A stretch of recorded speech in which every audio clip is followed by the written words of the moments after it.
Döndüm daldan düşen kuru yaprak,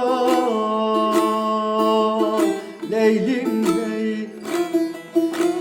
Seher yeli dağıt beni, kır beni, Leylim ley.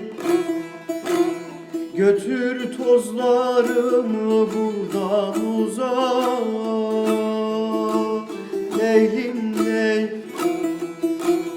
Yarın çıplak ayağına sür beni, Leylim ley.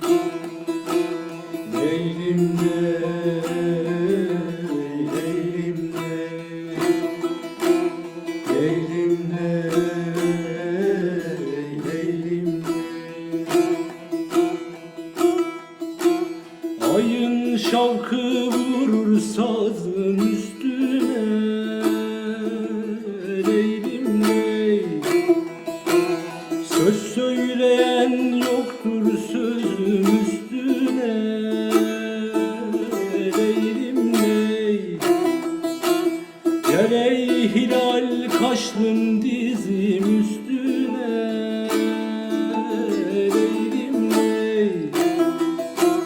Yarim yandan sen bir yandan sar beni, Leylim ley. Leylim ley,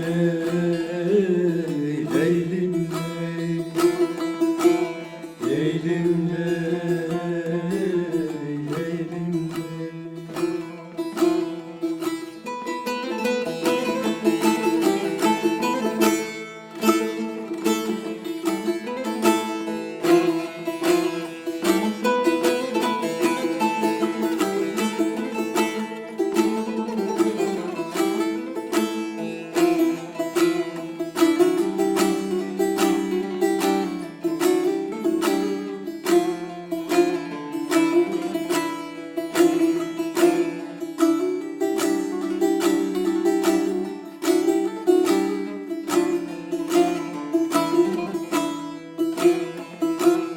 Yedi yıldır uğramadın yurduma,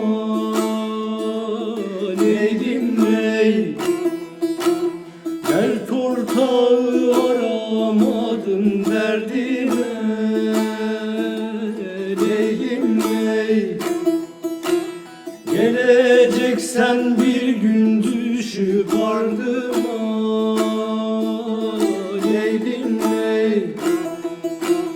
Kola değil yüreğine sar beni,